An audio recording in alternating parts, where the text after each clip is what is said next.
Uniforms folded, flag hangs on the wall. Traded steel and thunder for silence in the hall. The mission's over, the deployment's done, they said. But the war inside my head, it hasn't left instead.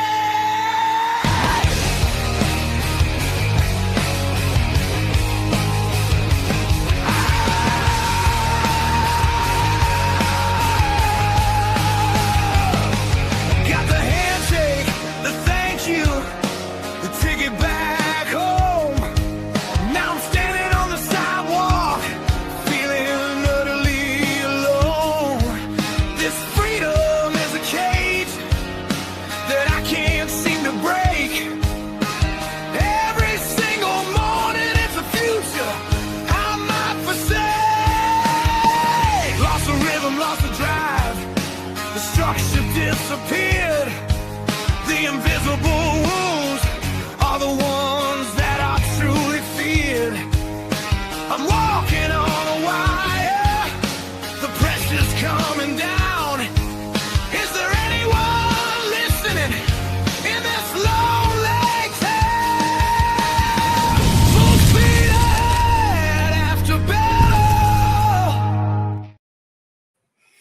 All right, ladies and gentlemen, welcome to another week's episode of Full Speed Ahead here on the Military Broadcast Radio Network, where we give voice to the veterans. We have a special episode tonight. We have a special episode every week, let's face it. But tonight, we have several guests from the American Sons documentary film. We've been posting this in our Texas VFW Suicide Awareness Facebook group the last few weeks. I've been working with one of the producers, Oliver, on this. They're going live in January on PBS, so we're giving a upfront virtual screening to all the veterans and members in that Facebook group. And then tonight, we're doing a live Q&A. But before we get into that, I want to remind all of y'all here on MBR, make sure you like, share, subscribe. That way you get the message out, not just about Full Speed Ahead, but all the different veteran shows that we have here on MBR. All right. So like I said, every week we talk about the statistics, and I'm just going to put this out there just like I always do. But on average, 22 veterans commit suicide every day. Right now, that has fluctuated over the years. But when you start factoring in law enforcement, which we've had here on this show, and civilians, that number climbs closer to 30 people a day committing suicide on average.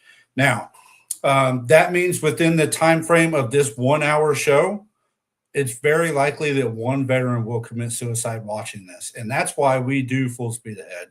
That's why MBR is here to help put these messages out there, to help our viewers get to those veterans in time, right? To give them a place to come to ask for help, to give them the knowledge, the professionals that we have on the show, to be able to bring those veterans together. Because like we talk about on the show every week, that transition is one of the most important things in a veteran's life.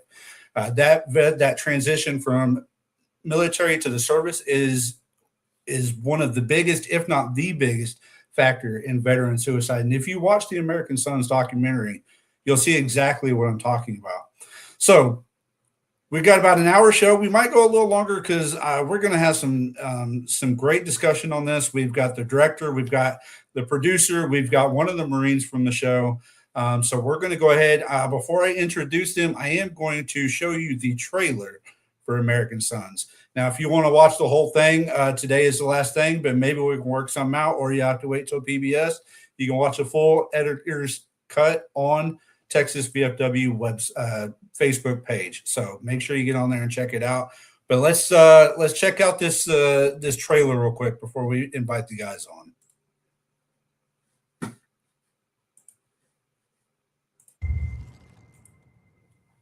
Yesterday, one of my boys stepped on an ID. He became a triple amputee, lost his legs and his left hand. Everybody's potential enemy, you know? You can't trust nothing. Any step you take could be your last step. You step off this path, most likely you might step on a landmine. Magnetic strip. That's all magnetic strip. And I'm like, dude, back up. Because if I set this off, if there's something there, I don't want both of us to die.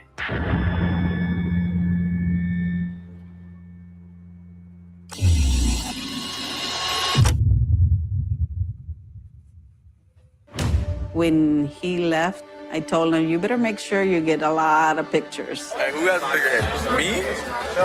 Or that? Okay, why are you zooming in? Whatever, boy. It was crazy to know that you could be that close to someone at that early in stage, and it's someone from a different background. Say west side, go like this. Cross, fingers. West side. We all looked out for each other. We had like a actual love for each other. It's not just some dude, you go out to field ops and then go to war with kind of deal. Like, your brothers. Fucking love you, man. I love you too, man. When you come back from that deployment and everybody parts ways within 30 days, 30 days is not a healing process. Every boom shot come to me, it take me back, man. I don't know how to get away from it. Then I get that knock on the door. And you just go numb. I see Rios climbing out of the crater of the IED attack. I miss everybody. Yeah, me too, man. All of them are my sons now, which they all call me mom. I know they're a part of JB. They always will be. We counted on each other from some of the most hellish places on earth and made it out of there alive. What we need now is an opportunity to heal together.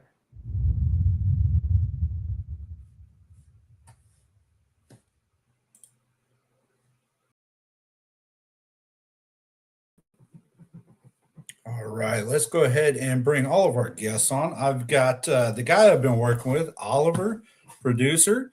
I've got your director here, Andrew, and of course, one of the Marines from the documentary, Billy Branch. Gentlemen, welcome to Full Speed Ahead. How are y'all doing? How's it going, man? Thanks for having the show on the show. Yeah, doing great, Josh. Thank you so much. Yeah. Thanks for having us, Josh.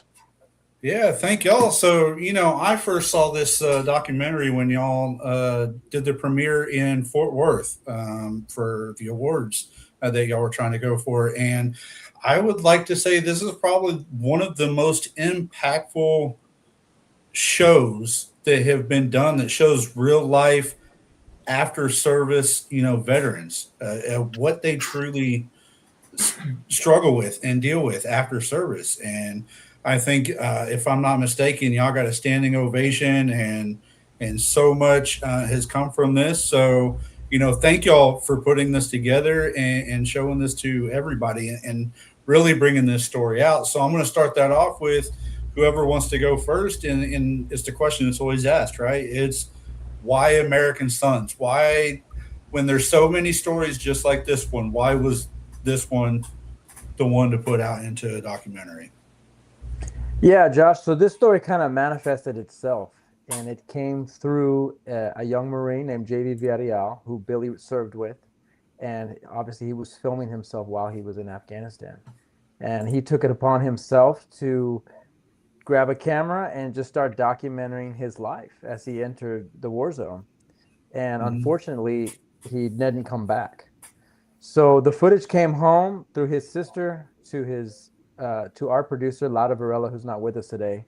And 10 years later, we joined forces and we started following his family and his closest Marine brothers to see how combat has affected them and how their community is dealing after this situation.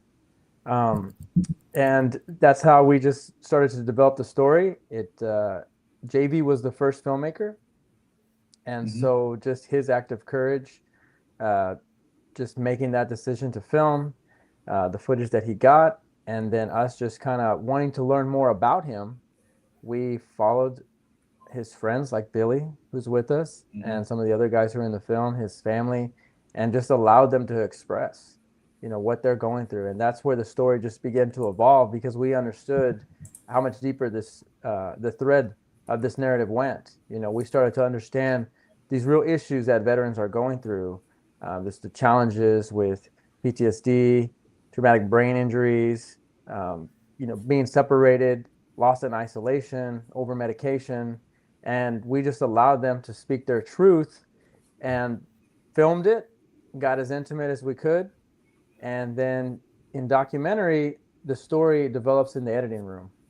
So we just began to piece it together once we had shot everything. And, that's where we just get this tremendous story that I just I have to have so much respect and appreciation for JV for starting this off, and really for Marines like Billy Branch and JV's family for just being vulnerable and able to open up and share the realities so that we can then show that to the rest of the world and people can understand what's really going on behind the scenes. When you see a veteran, you say, thank you for your service. We really wanted to show, what you're truly thanking them for, because, the fight doesn't just happen in Afghanistan. It's, as you know, is still going on, here in the States. Right. Absolutely. So for those, it is a Q&A today, and I do have some questions that were submitted ahead of time.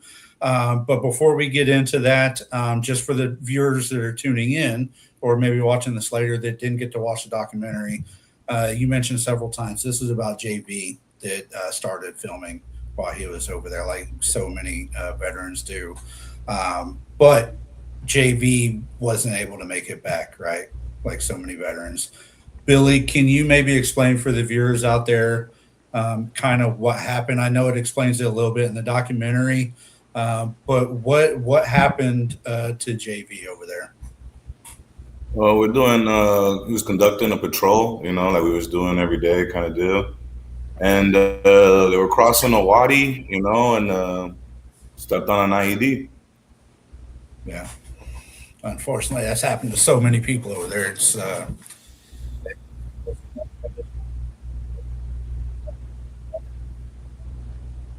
was tough.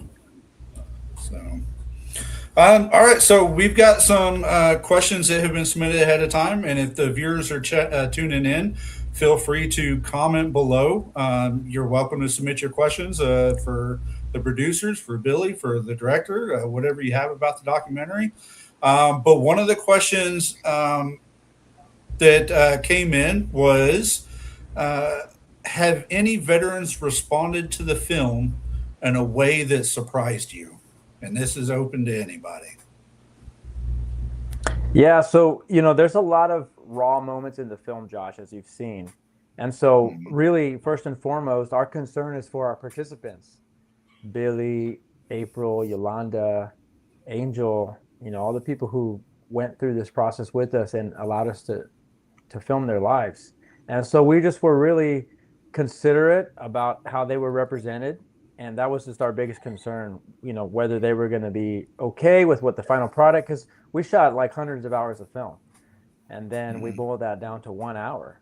And you have to make some strong decisions on what goes in there, because you're trying to tell a story at the end of the day. A million stories can be told from all this footage, but we're trying to tell a story that resonates, that can connect, is relevant, is timely. And, fortunately, when we put it out, we showed it to them in a small group, small setting, and really great feedback.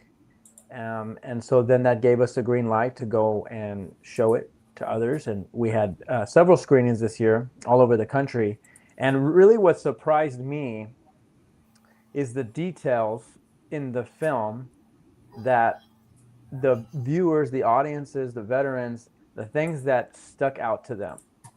Obviously, when you see the medication and you see when some vets are just kind of on the end of the spectrum, that's shocking for pretty much all veterans. But then you start talking to them one-on-one and you start hearing these little details that everybody picks up on. And it runs the gamut from the first scene, the numbers that tick, all the way to the end. JV, you just start to hear so many things.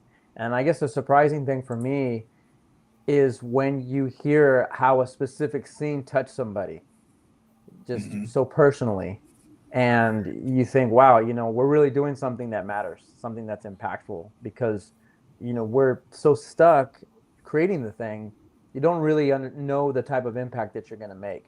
And so you see that every little decision you made really mattered to someone who watched it. And so when you just talk with them afterwards and they share these things with you and they begin to open up, open their hearts to you and start telling you about their story, that's surprising to me, because I really didn't know what to expect.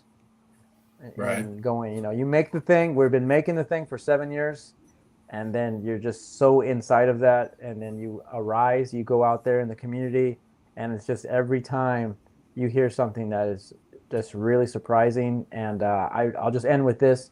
The first thing that really struck me that I felt like we're doing a higher, like the work of a higher power, I guess, is that I have a close friend whose husband is he's a veteran. He's an Air Force veteran, and they have some challenges behind the scenes that I, pick up on and that I've heard about. And I know that when they left our screening, I heard that they talked in the car on the way home for the first time in a way that they never have before. And that was very surprising to me because these folks are so close to me, and knowing that I could create something that they would walk away changing their life in the moment. I know that that's not just happening for them, that must be happening for others too. So that was very surprising. Yeah. So let me ask a follow-up one on this, because there was a question in the audience that night that somebody asked, and I could feel like Billy was holding back from the way he really wanted to answer. And this was an officer recruiter, and she asked, do you think that a film like this is going to stop people from joining the military? And Billy, the look on your face, it was like, you've got to be kidding me, right? Because this is half the life of a veteran. Yes, the first half is they serve, but the second half of their life is coming out and dealing with this that nobody tells them before about, right? So what is your real response to her on that question? Well, I just kind of felt that was kind of a crazy question, seeing how like the movie was very heartfelt, and it's like that's where her mind went to, like, recruiting kind of deal. It's kind of like this is about like veterans and recovery and people who have gone through it. It's kind of like worrying about numbers and coming into things. I'm like, man, I think besides the point. But like I said then, it was kind of like Full Metal Jacket was supposed to be what you call it, an anti-recruiting movie, and that one kind of, most Marines is kind of like Full Metal Jacket, that's what they, So for me, if anything, it's a plus. You can see like the camaraderie, like there's love, like real love, most love that people have never, experienced in their lives, kind of deal. To actually have somebody who, die and someone who killed for you, kind of deal. It's a very powerful thing. Yeah, and it's not just your brothers and your sisters that you build that connection with when you come back, but like for you and the rest of the guys in your group, you're almost family with the Villarreals now, right? With his whole family, so y'all still get together with them even though he's gone. So it's not just the guys you serve with, it's their families that you build those connections with too. And really, it's about those support systems, right? That's what's going to keep a veteran going after service, is that support system. Because if he's just trying to do it on his own, it's not going to happen, right? I mean, there's so many things that he struggles with, and it's all about the support system. So, all right, let's go on to the next. Yeah, go ahead, Billy. Oh no, I feel like that's really important. Like a lot of people with like the Gold Star families, it's not to forget them. It's kind of like, and for your friend, it's kind of like showing the most way of appreciation is like looking out for their family, looking out for their mom, kind of do. Because for us, we lost a piece of us, but to his mom, she lost the whole world. It's like a really big deal. So it's to be there, an awareness to be there for your Gold Star families, Right. Because they suffer a lot. Yeah, they struggle with everything as well. So it's the same thing with suicide. Even though that one veteran takes his own life, it still affects his entire family, his friends, his support system. So it's not just about that one person. There's truly a lot of people, just like this film shows, that are affected in these types of situations. So, all right. Next question we have coming in is, what surprised you most once filming began that you could not have possibly planned for? Oh, every moment of filming. Yeah. So, trying to think of what the quote is, but it's something like, in narratives, the director is God, right? That's like a feature film that you write, you script. So in narratives, the director is God. In documentaries, God is the director. So what that means is you're just there to channel what you're experiencing, and one of the things that I made sure of, I actually put a piece of tape on the camera that just said press record, because so many times you can be in the moment having to worry about so many things, and you forget to press record, and an amazing thing happens, and you miss the whole thing. So for me, number one was just press record, because something was going to happen, and if I just rolled long enough, we were going to have an experience. And a lot of that was just getting to know these guys. So there's a key moment, and I'll just kind of use this as an example. There's a key moment in the middle of the film, or right before the midpoint of the film, where these two veterans are hugging in the street. They haven't seen each other in 9 years, and they embrace, and one of them just gets emotional, begins crying, and starts to express essentially everything he's been through in the last 9 years in one conversation. And that was the very first time we'd press record on the camera for the whole film. So it was just like, show up. We pulled together like a mini reunion just to really get to know these guys for the first time. We went to California and we met one young man, Ty, and great guy, really sweet soul. Loved him immediately. He got there early enough where it was just him. We put a mic on him and got out in the street with the camera, hit record when the other, his sergeant showed up, and that's what happened. That's what manifested. It was very emotional for all of us. Everything is always very emotional for all of us. And knowing that that's what experienced the first time, that's how you know there's something special happening. You know that what you're doing, there's much more depth to it. And it's your job to just find out what's behind that, because it's all a new experience, Josh. Like, it just, I didn't even know any of these guys. So you're just getting to know them. At the same time, you're getting them used to you and getting them used to the camera, and to hit record, and these things go on. So really what it was all about is just building trust, hanging out, getting to know these guys on a one-on-one level, hanging with them in their environments. I'd go to everywhere that they lived, and a lot of times we'd go out to dinner or we'd go out to lunch and hang out and go to the beach, do just different things, and you're just really just hanging, and then you start recording here and there, and a lot of magic happened, a lot of really amazing things. And I'm so grateful to all these men and this Gold Star family for allowing this, because it was just a perfect happening to help us to create something that I think tells this post-combat veteran story so eloquently and beautiful, because it's about the love. I mean, we share all of the challenges of the post-combat world, or post-service world, I'll say, because you don't have to go to combat to deal with a lot of these issues. But yes, we are educating on that, but the story at its core is about the love between the brothers and the mother and the family, and that Gold Star family, that we just want to celebrate that love. That is a human story. It's not I think Billy said it's not a war story, it's a love story. And that's so true. It's not a war movie, it's a love story. There you go. It's not a war movie, it's a love story. So it's a beautiful thing, and it's nice to hear, Billy say something like that. It's like, oh, you get it. You know what I mean? You get what we're doing. And then we can all just celebrate it together and be out there, sharing on a show like this. Yeah, absolutely. Oliver, you're sitting over there. Be quiet. Let me ask you a question. Standing on the outside in during all this, and maybe Andrew, you got some other input as well.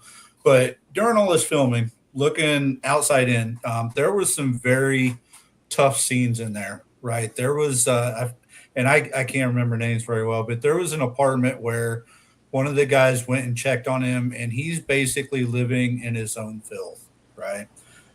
Mm-hmm. Was there ever a time that y'all wanted to step in and help these guys and do something for them, but then you're like, that's going to affect the story that we're trying to show here? All right. Well, good question. Well, I guess kind of in the stepping in and the story piece of it, and it's a better question for Andrew, but I guess kind of answering that in a general sense of just the feedback I've gotten is, I think as part of the filmmakers for this film, I guess kind of our role to play is bringing that awareness to a lot of people. I say all the time, I think one thing that someone who's not in the military, who's never served, maybe a family or friends, you're just a normal civilian, I think watching this film can transition you from someone who might know what's going on, know that, the veteran community has certain issues or problems, to kind of understanding. And definitely the scene which you're referring to with Ty, I think that really kind of goes along lines of, okay, I can kind of understand, a lot of what led to his situation, right? Because, wars, no, war is not a simple, easy thing, right? And neither is coming back. And, I guess kind of some debates we had on the filmmaking side is, we're jumping back and forth, right? The JV's video to kind of modern day time. And we don't even mention it, but, like COVID happened right in the middle of all that. I mean, you can see it with the masses kind of inferred with a little bit of the dates, but, that basically kept everybody indoors. It kept a lot of support systems closed off. And, and kind of the thing I talk about with a lot of people is like, uh, I feel for Ty, and it's rough, but I've got personal friends and things. It's not just Ty's home. It's like that, right? It's a much bigger problem than just like kind of this individual unit. So yeah, that'd be kind of my answer to that. Is I feel like our role in this is to bring this issue to a much larger audience and kind of bring it in the public zeitgeist so we can start having this conversation and remove the stigma and get our politicians to do something about it. Yeah. I'll answer that question, Josh. So in terms of stepping in with this, as filmmakers, we're filmmakers. That's the role.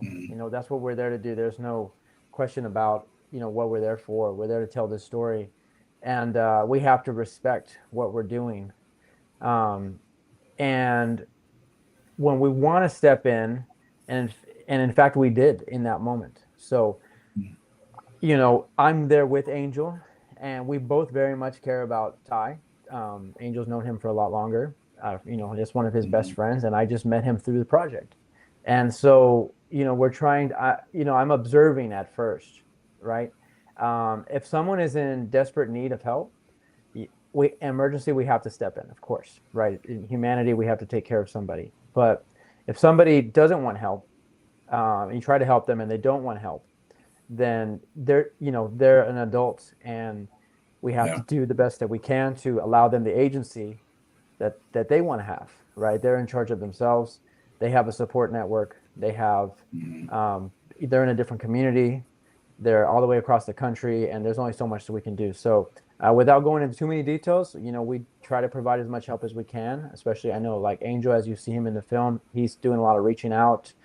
Billy, these guys are getting together on a regular basis. They talk on, FaceTime, they talk on Facebook, they phone call each other, they text each other, and everyone is doing their best to look out, for each other. And so we do try to help. And at the same time, we're observers. And as long as somebody's not in a life or death situation, or they're going to hurt themselves, or they hurt somebody else, or they're in danger, we're just observing, try to provide the best resources that we can, the best help that we can, and then do what we can and continue to follow up. So it's not just like we provide help, we provide the best that we can. We ask somebody if we can help them more. We can only give them so much. Continue to check up on them afterwards. The brothers are continuing to check up with her. Everybody's still in connection to this day. And then whenever someone is, ready to meet halfway or whatever it's going to take, and that's what we're trying to show. We're trying to show the outreach. We're trying to show that there is help out there if you want that help. But in terms of stepping in, it's a really delicate balance, and there's ethical things that there's ethical conduct, both in, being able to help somebody on a medical side. And then there's ethical content in this world that we work in, which is, documentary filmmaking. So we have to do the best that we can with our knowledge and limited resources, and to just provide, what we can in the moment. And the bigger question is, when we have this footage, when we're showing certain things, that's where the decision to what do we show, what can we show, how do we show this, how do we preserve somebody's dignity, how do we make sure that somebody is not in trouble because they said something or showed something, or anything along those lines. It's just it's a delicate thing. We have to make the best decisions we can. We have to look to our mentors and different people who've gone through similar things, as well as different agencies, to help us with making the best decision. So I know that was kind of a long answer, but nonetheless, it's a challenge, and we wish the best for everybody, and we're trying to show, as Oliver said, the reality, right? Billy once told me we're showing the full breadth. We're showing the entire experience, whether you're having an experience of one person. I mean, I talk to veterans every single day that say, I was that guy. I was also that guy. And I knew this guy, and so it's the experience that everybody has, and we're just trying to show the whole picture, and let these people, like Oliver said, politicians and people who make decisions, to see this and hopefully be emotionally moved. If they care enough about veterans, we're trying to show without any filters the rawness of what happens and what could turn into a life or death situation eventually. If you don't do something about this, because it's not like it's just one guy is going through this thing. Like everybody says, that was me. I was that guy.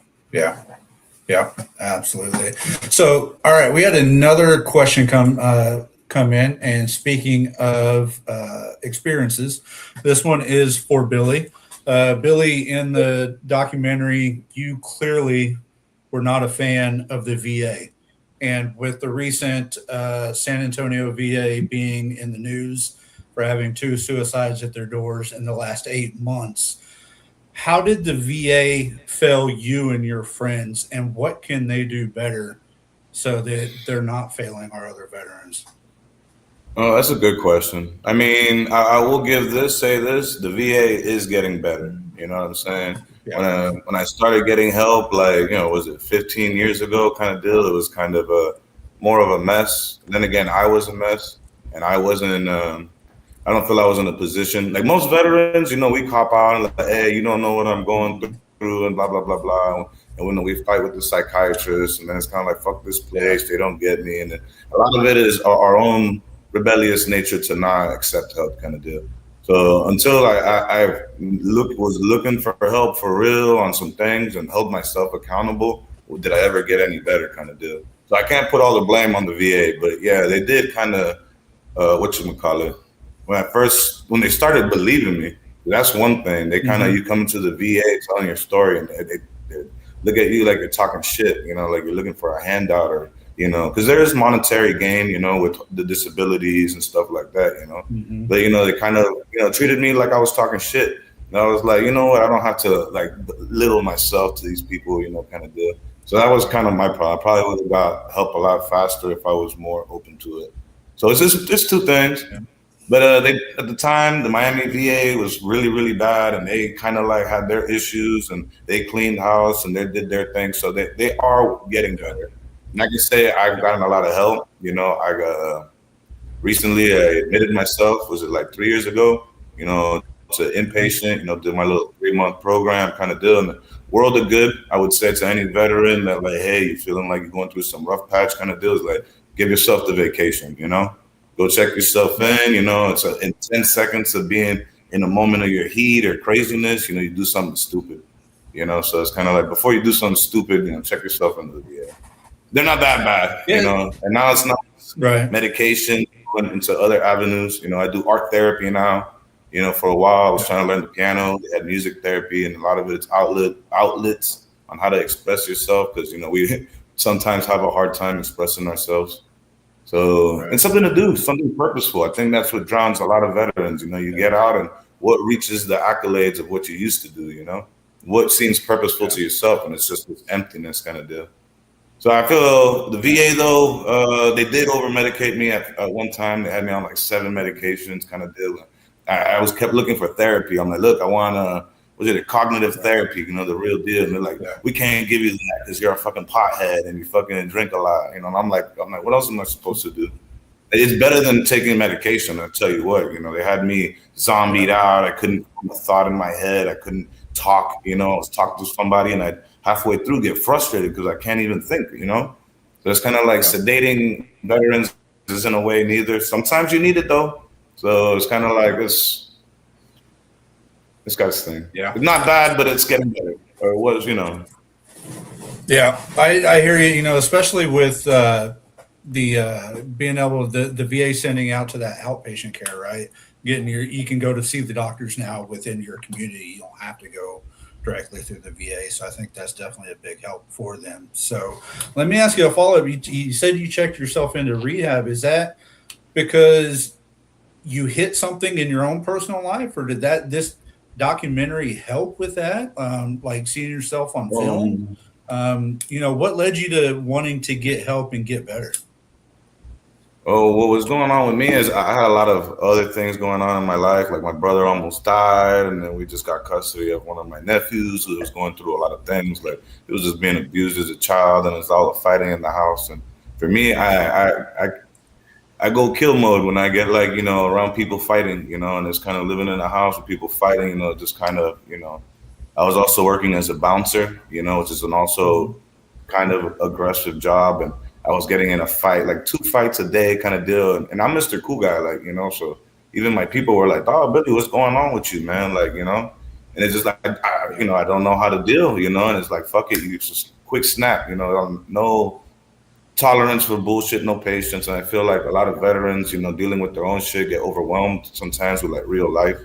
Like a lot of our guys, they're going through marital problems or embarrassing themselves in front of their kids, or, they're going through their own drug issues. And, it kind of escalates to what it escalates to. Right. All right. Let's see. We have another question. When you first envisioned making American Sons, did you have a way? Did you see it turning out a certain way, and then by the time you were done, it was completely different, or was it the same from beginning to end when you envisioned this? Well, I wouldn't say like that there was this vision that was exactly how it turned out, but I would say pretty close. I mean, we knew that the footage was just really something special. The footage from JV, also the photo. There was also a photo set from Scott Olson, who's in the film. He's a combat photographer, also a Marine who was with the unit, and he was capturing photos of them and a lot of photos of JV the day before, the day during, and the day after he died. So he really captured this really core moment of what the Indy Battery had went through when they were in Afghanistan, because several guys were blown up at that time, and this photographer happened to be there during a big a key moment in that experience. And so I saw these assets, I saw these photos, I saw the video. I was just absolutely blown away when I witnessed that, because I knew it was special. I knew it was something unique, and so we knew that JV was always going to be the core of the film, his experience, and finding a way to thread him through the project was paramount to us from the very beginning. Now, during the process, we don't really know what's going to happen, right? We know that it's going to be a modern day film that kind of takes you back to the experience. You see what guys are going through, you see what they're going through today. We knew there was going to be this back and forth moment, but you don't really know what's going to happen. You don't know that these things that you're experiencing, like it just so happens we followed Billy and Ty and Angel, and then there's this other guy Jonathan, and everything was just a thread. So these guys all just kept appearing in the same key moments, like together. They just kept having the same key moments that were just, they would say things and do things that were just so incredible, and it just tied the story together. And so the story is just about these best friends who were in Afghanistan, and how they're dealing with the loss of their brother, and how they find that healing and the reconnection when they get together and the reunions. And so you have this very beautiful story, but then also we want to make sure that it's educational. We want to make sure that both the audiences who are watching it are understanding, what veterans are going through, both when they've been to combat, but also at home, like the challenges that they're facing at home. Have that empathy so that we can have a critical mass that's not just veterans who are asking for change. It's all of us. It's all of us taxpayers who are asking for change and trying to make things happen. So there's that. But then there's also for the veterans to see themselves, to see a friend, somebody that reminds me of someone reminds them of someone they served with, and then to realize, hey, I need to reach out to that person, or maybe I'm the person who needs to be reached out to. Maybe I need to go check myself in, or find help, or reach out to a buddy and tell them what's going on with me. And so far, we've seen a lot of that happen. And so it's just, you never know exactly with a documentary like this. Like, it was about real life. It's not just a bunch of talking heads, and then we throw some B-rolls about an archival moment about some stuff that was captured, and we just throw it on top. We're just trying to be along with the experience, and I'm just grateful that it turned out the way it did. Mm-hmm.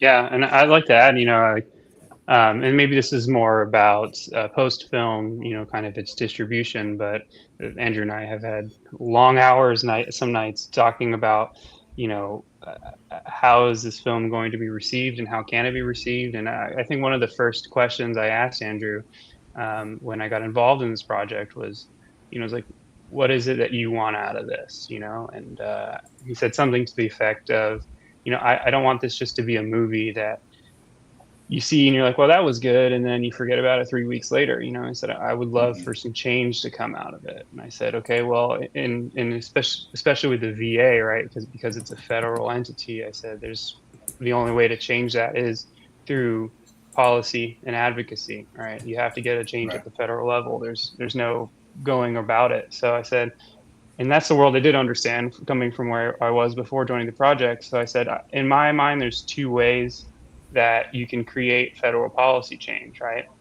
First way is the whole advocacy policy thing of making connections with your, local, your representatives, your senators, getting those kind of individuals to be aware of it, right? And that takes lobbying and partnerships and organizations that are in the space, right? Much like the VFW and anybody who has, the ability to get the attention of those kind of people. And then I said the second way is public pressure. If you get enough eyeballs on it, enough everyday American citizens, let's say, there's almost 400 million of us, right? If you get 15 million, 10 million that are very loud about this film and write to their representatives and say, hey, we want you to speak about this issue. We want you to focus on it. We want you to be educated on it. And this is something that's affecting our communities across the country. In my mind, those are the two ways to really create change out of it. So we've been very, very thoughtful in going forward and how we're planning things. And, and we also had to provide a movie that was going to do that, right? So not something that was just going to take one side and make it ammo for the other, or make it about some political thing. We don't want to, the focus was JV and the men of India Battery, right? And like Andrew said, the beauty is that you don't have to have been in a specific unit to see yourself in it. Right? I'm a civilian, and I see myself in some of these guys the way I have very, very close friends who I talk to. I'm like, man, even though none of us are combat vets, I'm like, man, I can understand how sometimes, people can get low, and it's taught me a lot as well. So I think it's a very good educational moment as well. And Josh, I just want to say one thing before we move forward about the VA, because I know that there is a lot of VA talk, and there's some extreme challenges happening there. But the VA is not this like evil, terrible monster that's out there. Right. An outsider's look, having been in, and we did do interviews with the VA in Long Beach. It didn't make it into the film. And so I have experienced going, I went to some VA appointments with some of these guys. I've experienced it. My father's a vet. My grandfather's a vet. So I have some experience with the VA. I have friends who are executive level over there, doctors over there, have worked within the system. So I've seen a lot of things. And what I will say is that there are bigger powers at play in the medical industry that control a lot of our health in this country. And we have to get to the bottom of what's going on there. I'm not going to go deep. I think everybody knows what I'm saying here. But there are some very powerful players in the medical industry that are causing damage to the health of all Americans. And we really need to get to the bottom of that. second thing I want to say is not all VAs are created equal. Some Mhm. VAs are better than others. So I know vets who love their VA and they love their VA experience. And then I've seen vets and I've seen the VA, I've seen the two worlds of VAs, and they're drastically different. And then also it's bureaucracy. So you just have a giant government institution where people go there and they do a government job, which everybody knows what that's like, to do a government job. And it's just kind of like you're staying in the lane. Nobody's trying to be a squeaky wheel to make change. Everybody is just trying to do the best they can. There's good doctors that are trying to do the best that they can, and they might be limited. And then there's not great doctors, just like in every field. And then you have people who have really high-end jobs, and they might just care about the jobs that they have, and perform in a way of someone who just cares about keeping their status, just like in every other place. Unfortunately, when you deal with big bureaucratic institutions, it's really hard to get fired for bad performance or for not doing a great job. You just kind of stay in your role, right? You get shuffled around. It's like you just move, you can just move veterans around from place to place. You don't really have to be accountable for your actions a lot of times. Like veterans can show up in the front of the hospital and kill themselves, and no one has to be held accountable. In fact, it doesn't even hit the news. So there's just a lot of issues at play here. And so there's some. I just want to make sure to know that inside the VA there are good people in there, but the institution, the protocol, the way that they're going about things, and the pharmaceutical shroud that is over the top of it, whenever you're a company that does business with the government, there can be a lot of money that just gets exchanged from the private sector to the public sector. And so that's a big issue. And we, as all Americans, we need to somehow come together and do something about that. Because, on the back of the bottle of the pills, it says, may cause suicidal thoughts. So that should be a good, place to start right there, Yeah. I'll say something as a veteran, with the whole VA thing, it's kind of like at the end of the day, we are veteran or not, we are accountable for our own mental health. I feel like as veterans, we kind of like, they're going to fix me because that's kind of like the mentality you have. You got a problem, you go to BAS, or someone's going to fix your problem. When it's like an emotional thing and kind of deal, you're expecting them to wave a magic wand and kind of take your problems away, At the end of the day, it's like, it's not even up to the VA, it's you got to find it within yourself. A lot of guys going through a lot of stuff. It's kind of like, there's a lot of people trying to help them. I guarantee it, plenty of people, but it's kind of like one of those that, I kind of lost track of thought. I do it all the time. Don't worry about it, brother. But, I don't really talk politics on this show, but I will say, with the rescheduling of the class of marijuana, right, that is going to make it a little bit easier for additional medication that is better suited than just some of these pills with the may cause suicidal tendencies or, may cause cancer, but it's going to fix that headache you got, right? So maybe that helps going forward as we talk about changes. But when we're talking about changes, what kind of changes are y'all hoping to see with this film coming out, with people seeing that we need this? Whether it's with policymakers or in the community, what type of changes do you want this documentary to do? Well, what I would like, Josh, is for there to be a transition ramp, a ramp down. Because when I hear the guys who have, or men and women who stayed in the military post-combat, they always talk about how, that was one of the best decisions they made. Because you're getting time to continue to still be around other veterans who understand what you're going through. You're within the system. You still have a protocol, right? So, like, part of what, from what I understand, just my experience with making this film and being around everybody, is that it's not just about you went to combat, you saw some terrible stuff, you did some terrible stuff, and now you just can't live with yourself. There's just a bunch of other things that happens if you're not prepared for the adult life in the civilian world that it can just be like a rude awakening, you know. So just something as simple as having to be accountable for your own time to be somewhere.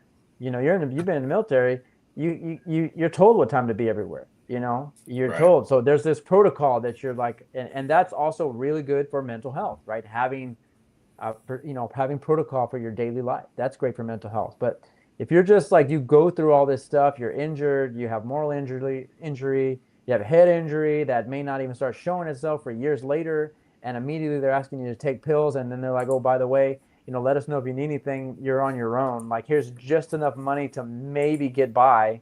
You're going to have to figure out everything yourself. And now you like have no idea what that's like, because you just trained to be like this one job. You know, you're like an elite level at this one thing. And now you go into a world where there's not like a job for that, for those skills that you have. You know, you have these elite skills. You go into this world and you're not prepared for that. And so what I want to see is like, there's basic training, and then you get specialist training, right? And then you go to combat. And so you have all this training and investment into you. Well, where's the training and investment that goes into these individuals when they leave? Why aren't we training them to be amazing in the civilian world? We know they're leaders. We know that they're great at their job. We know that you can trust them, that they're solid, that they're loyal. They have all these great qualities.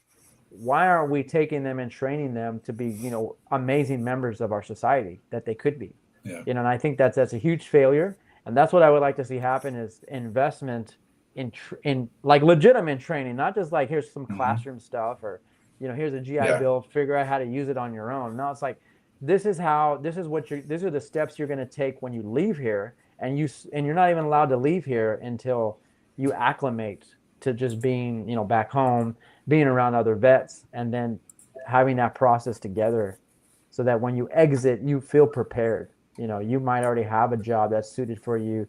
You're already working on your mental health. You're being put into a community where you're being trained up. You know, I think someone I talked to recently was talking about, when you go to prison, even in prison, you go to a halfway house where you get to experience other prisoners are there, and you're around them. You know what they know what you've been through. You know what they're doing. You're all working together. You have group meetings. You know, you got a sponsor who's working with you. That's one of those surprising things that you hear someone come up to you after a screening and tell you. It's like, wow, that's an amazing idea. So I feel like there's no new ideas that need to be created. All we need is from some people, you know, with some real leadership to do something. Yeah. Yeah, I know when I went through TAP class back in 2011, it was 2 days of figure out how to write your resume. Make sure you look good when you go to an interview. Go to the Home Depot website. Go to Lowe's website. They'll hire you. I couldn't get hired on at either one of those places. You know, I came out. I did 8 years active Navy doing sonar on the newest sonar equipment that Navy had to offer. I figured I'm going to go into the oil and gas industry here in Texas, right? Sonar on ground is a little bit different than water, but it's basically the same thing. But no, it's you don't have the schooling or the technical knowledge of how to do the oil and gas. But you know, it's and Billy, I'm sure you saw the same thing, and it's that transition class is worthless. Yeah, and then they just kick you out. But you're right, Andrew. It's, you know, even prisoners get a transition schooling, either halfway house or take classes. They end up with diplomas and stuff like that. But yeah, they definitely need a better transition program for our veterans.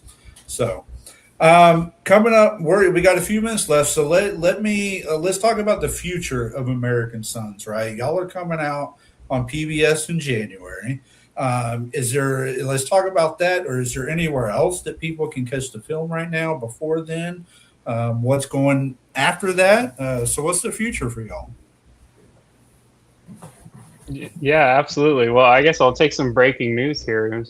It's a good place to kind of announce it. So right now we're actively building partnerships because, you know, again, this film has to, in our minds, it has to reach a lot of people so they can kind of see this beautiful story and, you know, be educated, and it's part of the plan. So, you know, part of the screening that we've done for the past few days with the VFW Texas group, and thank you to everyone who's watching now who's seen it, was really kind of a test bed for us that we're able to partner with, you know, organizations at the ground level who can want to host screenings and have some toolkits and some workshops about educating their community and kind of pooling resources together. So we have just kind of, the ink is still needs to dry, but we partnered with a foundation that's does really amazing work. They're called the Fort Worth Air Power Foundation.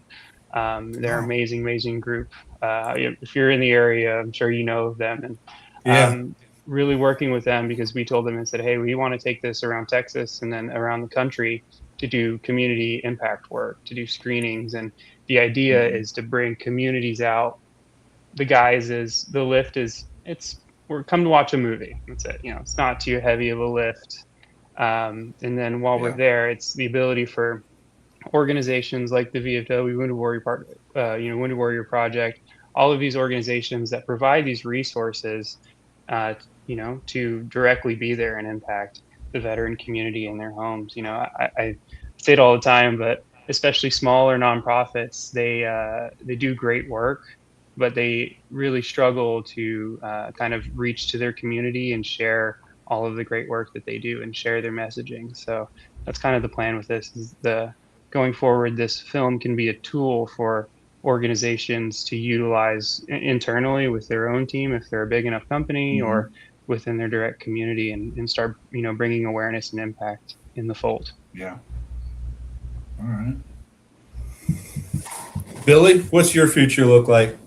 I don't know. What you got going on? You don't know? Living day to day, right? I've been doing art. I like to do art. It's my new little passion. That's kind of my little jazz at the moment. Well, Billy's been doing some traveling. He's been traveling with us, and he's been making friends all over the country. I'll say that. Yeah. Oh yeah. He's we're having a good time, and we're out there spreading the message. This next year, the year we just came from, was all about awareness. Showing that the film did exist, and now, as Oliver said, we're partnering with key organizations to take the film across the country into veteran-centric populations, where we can do a small lift, like tell people to come watch a film, and that will bring veterans out of isolation. We've already seen it happen, and they can engage with other veterans, make new friends, get inspired by the story that we're telling, and then be able to connect with our partners who are providing resources within their communities. So it's just a way to, like I said, bring veterans out from isolation, and also Gold Star families, so we can honor them and praise them, and to also give them this healing moment together. And I see that happening so much when just veterans can all come together in a community, and it is a healing moment to see everybody have this experience together and be inspired. There's been so much inspiration where people come up to me, and the last thing they say, I'm going to call so-and-so. I'm going to call them tonight, and that part makes me feel really good, because that's what we're trying to do. It's just inspiration. Like, as Billy said, you got to take care of yourself. There are resources, there are places to go, but ultimately you got to take care of yourself. You got to take care of your tribe, your family, and you got to be the one to be courageous and reach out.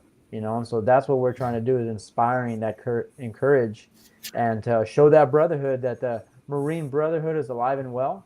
The military, brotherhood, sisterhood, that's all alive and well. And we're a big community of Americans, and we want to still come together and honor our veterans. Yeah. Yeah, I will say the documentary has brought even just the guys in our unit together, people from out of nowhere, now it's like haven't seen Eckert in forever, and now it's like we're on like a text thing kind of deal, it's kind of like tired, like kind of keeping contact. I mean, it's kind of hard, but it's kind of it's motivated to reach out and talk to somebody for real, because it does a huge impact to do so. And it's kind of like you don't even know, because it's kind of like you're going through your own shit, and it's kind of like you forget where all that, but it's still very much alive, and it is miracles what you could do with just a phone call.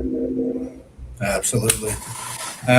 All right. Well, coming to the end of the show, I run all my guests through a 2-minute time drill at the end, just to give you 2 minutes to speak your mind, speak your heart, put whatever out there to the world, to the veterans, whatever you want to get off of your chest for people to hear. So, Oliver, let's start with you. Sure. Well, to every person who's served, thank you for your sacrifice. You know, whether it was combat or not. I mean, you signed on the dotted line and you know basically signed away your freedom to help protect mine and a lot of people around here. And you know, there's a lot of us that are very thankful for that. Don't listen to the news. You know, it is is not an accurate portrayal. There are a lot of people who still very much appreciate the sacrifice that the men and women have done and are currently doing. Please, you know, go watch the film, go tell someone about it. Again, call someone that you know you've served with or someone that you're thinking about. Like, you don't even need to be a veteran. Call someone you haven't called in a while and just see how they're doing. You know, I think we have a very, very good opportunity to, you know, bring a lot of people together. This is a very American film. It's in the name.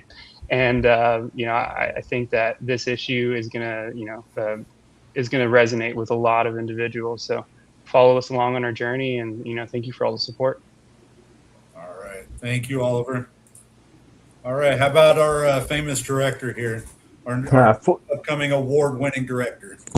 Well, foremost, I just want to give gratitude to JB Villarreal for his courage and bravery and everything that he's done in bringing all of these people together, because we're all united now because of him.